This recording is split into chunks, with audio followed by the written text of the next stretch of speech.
Today on Commander Replay, kneel before your Khaleesi as Sylvia Brightspear, the Mother of Dragons, takes on angels, insects, and Nekusar. Find out who takes the Iron Throne next on Commander Replay. Hey guys, I want to give a quick shout out to some of my awesome Patreon supporters. We have Adam Session, Andrew Gordon, Andrew Seeley, and Andrew White. You guys are awesome. If you guys want to help support the channel and vote on which decks I play next, feel free to check out my Patreon at the link below. Welcome back, everyone. Playing some Khorvath Brightflame and Sylvia Brightspear. We got some dragons and knights. Today we'll be focused mostly on dragons. I wasn't sure exactly what to do with this deck without having not played it yet, so I thought I would focus in on the dragon tribe. I've been meaning to do a red-white dragon deck for quite a while, and I just haven't gotten around to it, so yeah, let's cross that off the old list. So, taking a look at our opening hand, we got Mana Ramp. Mana Ramp's cool, but that's a lot of lands. I'm gonna mulligan. I think we can do better. This one's slower, but has 2 creatures as opposed to the previous one. Our opponents today, by the way, we have a Patreon supporter in the game with us. That name's tough for me, but El Plurde. And they're playing Aurelia the War Leader, and it's one of the versions that I've built. I don't remember exactly which one. But I have that feeling like I'm going to get crushed by my own monster. Brings it to our turn 1. Ancient Tomb gives us a little bit of mana ramp. That's good news. Let's lay down the plains. Play the land tax. The plan will probably be to try to get this Scale Lord Reckoner going kind of early. Continuing on our opponents, we have Nekusar the Mind Razor, going to do a whole lot of wheeling and damage-based wheel. That will actually get us into some card draw, so that'll be good. That is the one nice thing about facing a Nekusar deck, although a well-tuned Nekusar deck can kill you very quickly, so need to be careful of that. And then, Thriss Nantuko Primus. We faced this one, man, like a year and a half ago on the channel. That opponent was playing Infect. I don't know if this is the same deck, same opponent, or what have you, but I wonder if the opponent's playing Infect today with the Thriss. It's a commander that I've been meaning to take a look at. It's a little tough to cast at 7, but I don't know. There's got to be some interesting things that you can do with that +5/+5 ability. Sylvan's Crying for the Thriss opponent. Also a Swiftfoot Boots for the Nekusar. So let's take a look at what our commanders actually do. So we have 2 partner commanders out of Battle Bond. Khorvath Brightflame is 5 and a red. It's a 3/4, partners with Sylvia Brightspear. It has flying and haste, and knights your team control have flying and haste. Pretty cool. So you can give all your knights flying. Basically like your knights are hopping on the dragon. And then Sylvia Brightspear is 2 and a white for a 2/2, partners with Khorvath, and has double strike. Dragons your team controls have double strike. Pretty good. And that's primarily what we'll be focused on today, is giving our dragons double strike and trying to pound out huge amounts of damage. I'm going to go for 2 lands right here.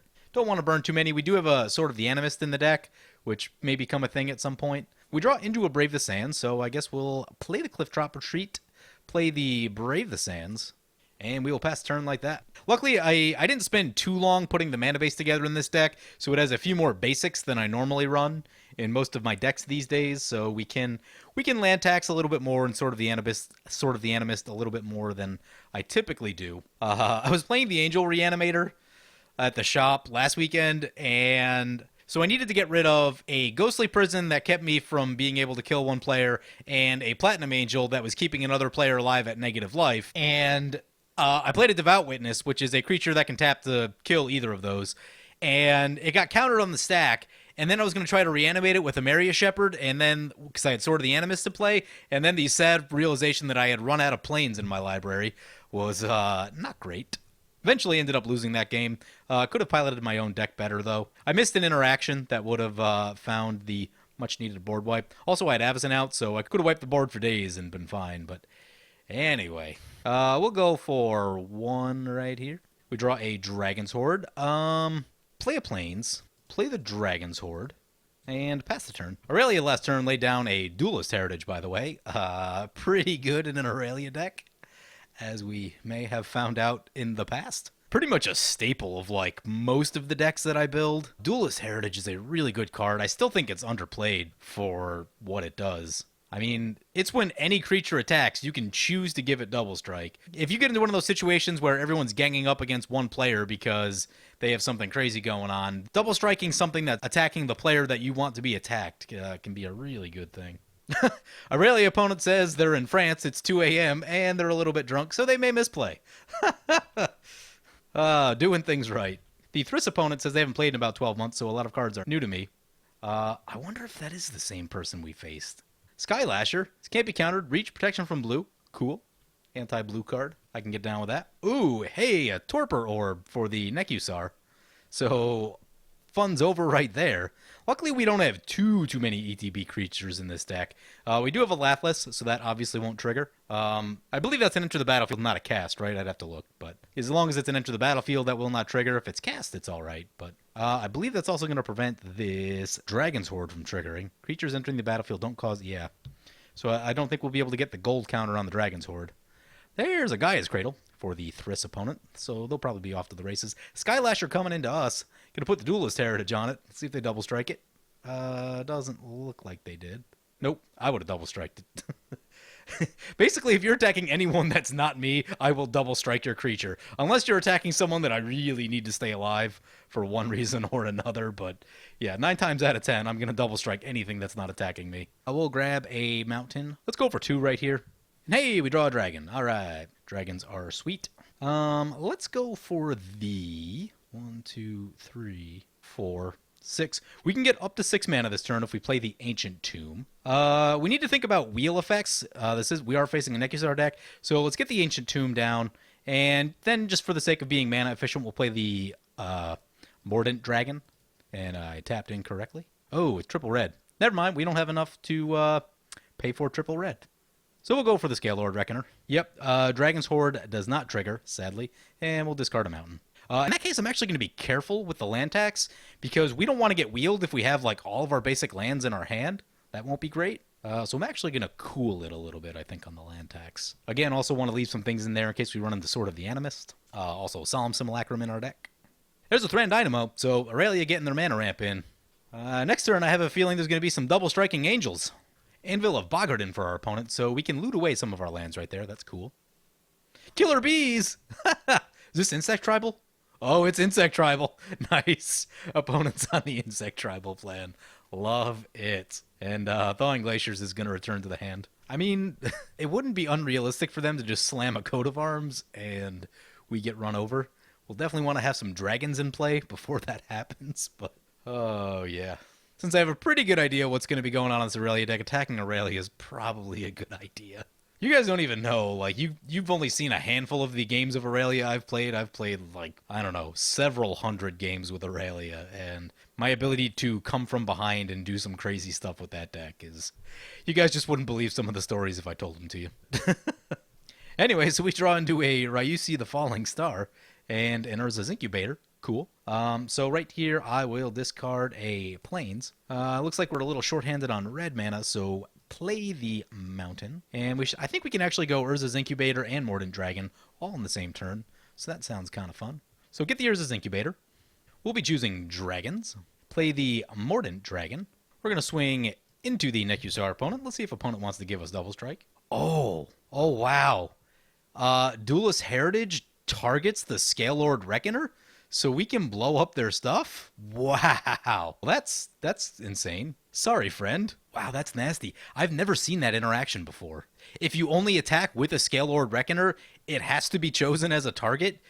You can select no to it, but it still gets targeted. So, woo, that's nasty. Well, there's a Wrath of God, so our creature's about to go away. And they go down. So that will slow things down a bit. Leyline of Anticipation for the Nekusar. Ew. Won't do much for them until next turn, but next turn it'll probably start causing issues. I mean, even something as simple as just playing a board wipe at instant speed is absolutely ridiculous. Being able to choose like whatever the best card for the moment is at your opponent's end step is really, really powerful. Like insanely powerful. Deadbridge Goliath coming down. It's an insect. Sweet. Brings it back to our turn. The land tax is going to trigger. We're still going to stay put on the land tax.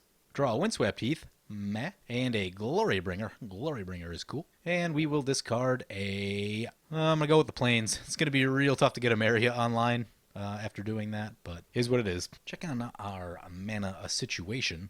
2, 3, 4, 5, 6, 7, 8, 9. We have 9 total mana. Well, I guess let me refactor that with a cost reduction. So yeah, I think we can cast everything. So play the Mountain. Give me red, red, white for the Glory Bringer. And let's get this Utvara Hellkite down. Oh no, we're one short. How did I miscount that? Oh, that's disappointing. Can we get Ryusi down? Yeah, let's get Ryusi down.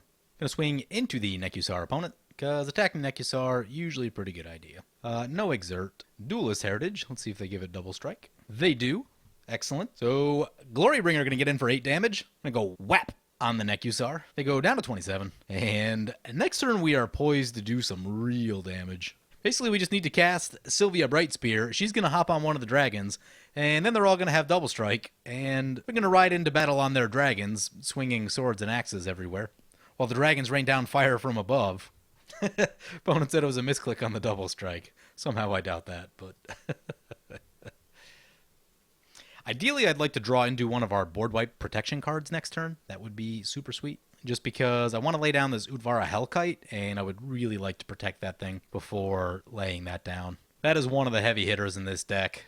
All it needs to do is stay alive for like a turn or two, and then you have a really large dragon army. And all those dragons will have double strike because of our commander.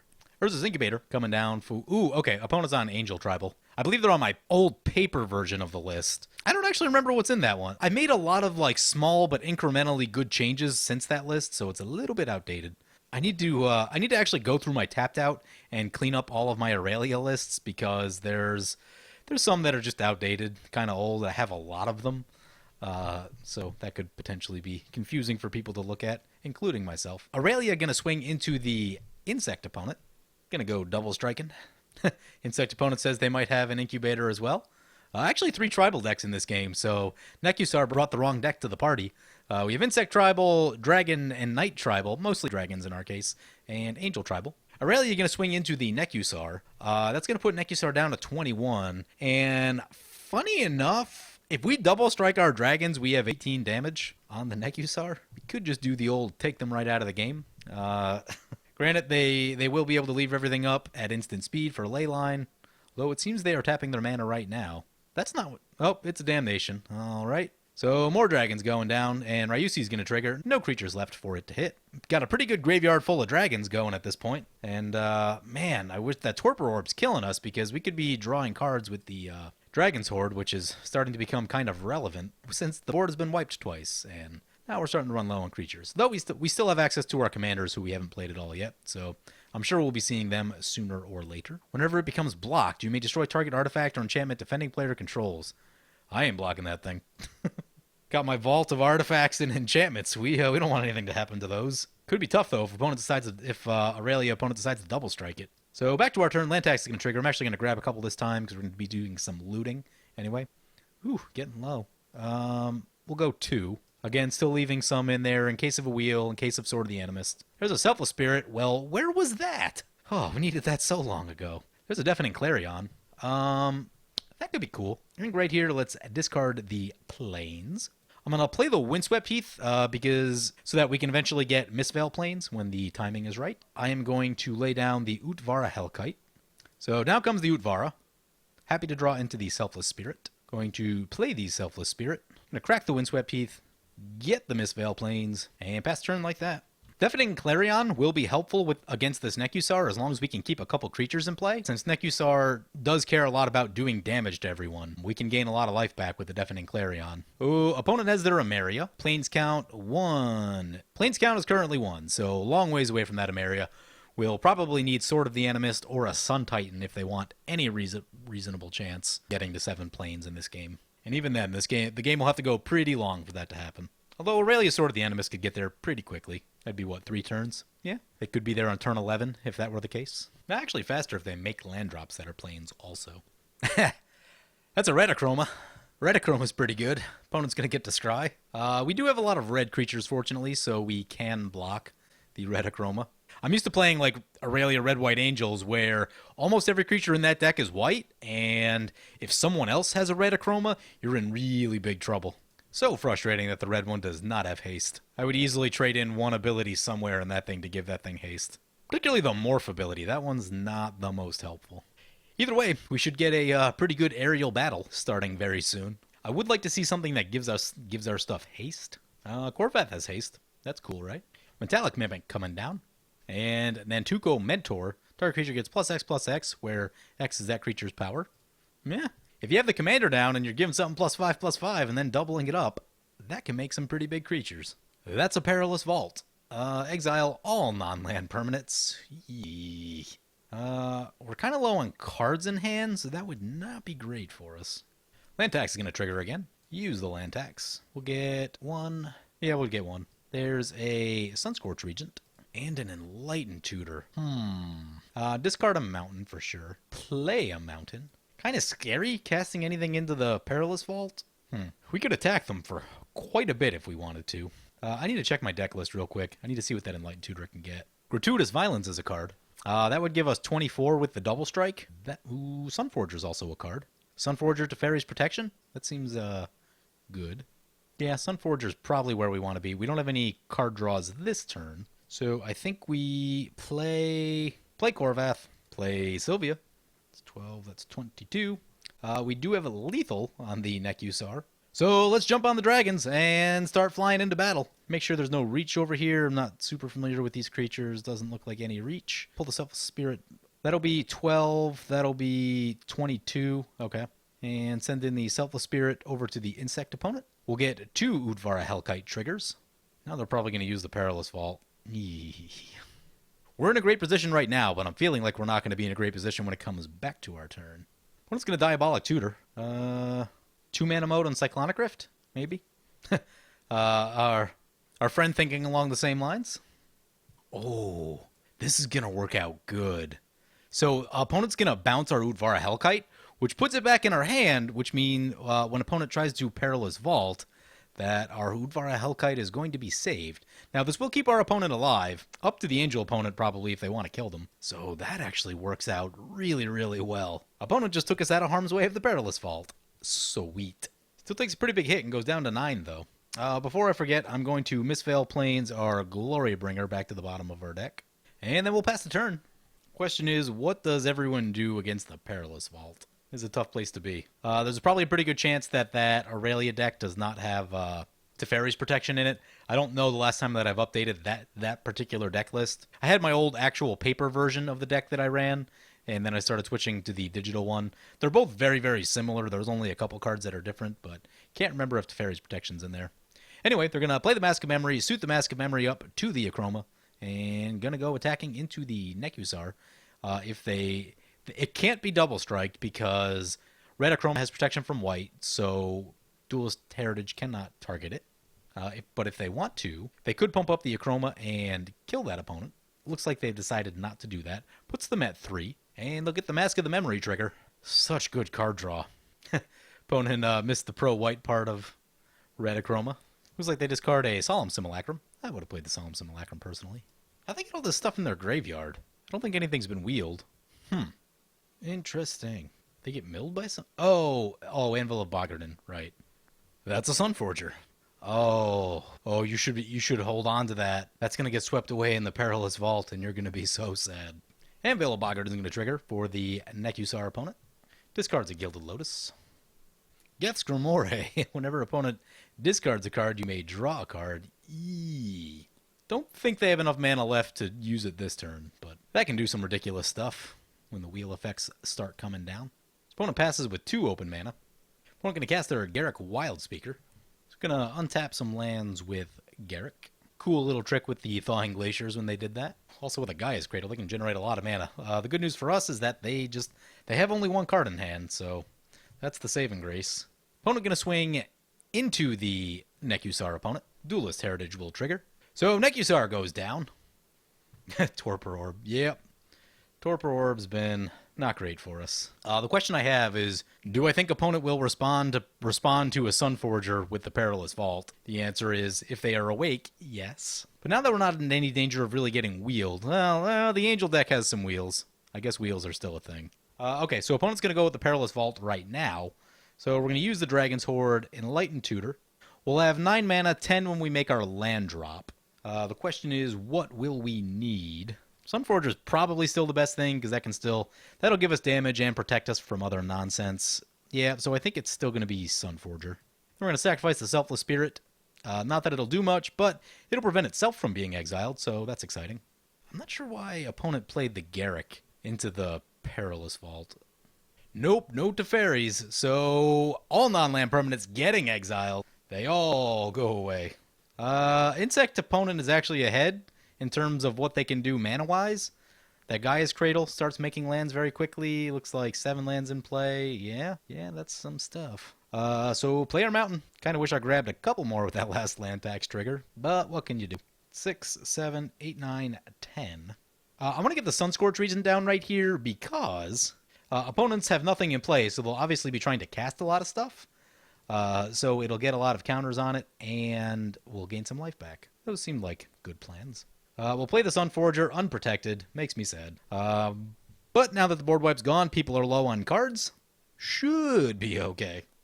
I really wish Deafening Clarion was an instant so I could Sunforger for it. It'd probably be broken if it was, but man, it looks so good. Even if they added one more to the mana cost, I would still gladly take that if it were instant speed. So here comes Aurelia. Sunscorch Region's going to get a little bit bigger. Importantly, just big enough to make it not profitable for Aurelia to attack into us. Yep, going into the insect opponent. Going into the insect opponent one more time. They end up at 26, 12 commander damage from Aurelia. Opponent taps a lot of mana. Ooh, that's a Praetor's Council. Well, we're going to have to kill the insect opponent then, because there's a lot of things in their graveyard. Crater Hoof Behemoth, Batterskull, Deadbolt, ooh, Kindred Summons, yeah, that's all very spicy. Based on a resource standpoint, Thriss has the lead, just that I think we might have enough damage to kill them. So, assuming that if they survive for any reason, they will be very far ahead. Always watching for us. We'll see. We want to get the Sunforger equipped. That's going to be one of our primary goals here.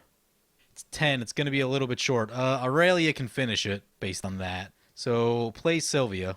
That's going to leave exactly enough to activate Sunforger. Partner ability does nothing in Commander. I guess it'd be interesting to run these cards in the 99. Send in the Sunscorch Regent. Opponent says they know what Sunforger can do thanks to me. Yeah. Actually, I was looking today at paper prices. I was trying to build a budget deck, and I noticed that Comeuppance has doubled in price over the last year or so, and I can't help but wonder if I am one of the reasons for that. Opponent goes down to 6, takes a big old hit from us. That's a cool 20 damage. And we leave the ball in Aurelia's court if they feel like dealing with the Praetor's Council. That's an Angel of Serenity. It will slow us down. It's going to burn our Teferi's protection. Or do we get to exile 3 creatures? I mean, they could go the graveyard route, too. I think people forget about that quite a bit. Let's see what they want to do. Nope, going to go after our 2 things, and... oh, they should have grabbed something out of their graveyard. So, Sunforger. It's going to be the old Teferi's protection. Yep, I'm sure they knew that was coming. And there's a Worn Power Stone. There is a Planar Bridge in that deck, so Mana Ramp this late in the game is still meaningful.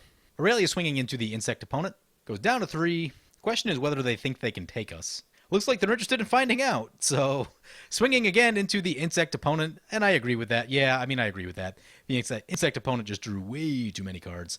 So, insect opponent, Thriss, going down. Insect Tribal, cool-looking deck, fun-looking deck, but not well-suited for aerial combat, which is going to be the rest of this game. So, we draw... ooh, if we can get Scourge of Valkis with Udvara Hellkite down, that would be absolutely amazing. It will be tough to do that, given that all of our fun mana rampy things have now gone away. I'm going to Ancient Tomb, get the hammer equipped. We have 2 dragons currently, so Scourge of Valkis would give us 2 on the X damage. Not super, or is it? So Deafening Clarion, a little bit awkward with Sylvia. We're going to swing in with the Sunscorch Regent. Going to block with the Angel of Serenity. So Angel of Serenity goes down. They should have grabbed something with the exile from their own graveyard with that. That'd be really big. I mean, even grabbing, Angelic Skirmisher would be pretty sweet. Or the card draw from Solemn Simulacrum, if you can get it sacrificed. Pretty relevant. And then we're going to try to get this Scourge of Valkis down. And again, we leave just enough for the Sunforger. So we get 2 damage. We will just send that into opponent's face. And pass turn like that.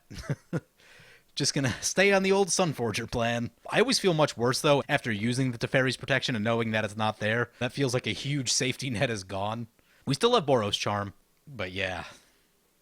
Really is gonna swing in. I don't think there's anything in the deck that Guess they could double strike it and kill our...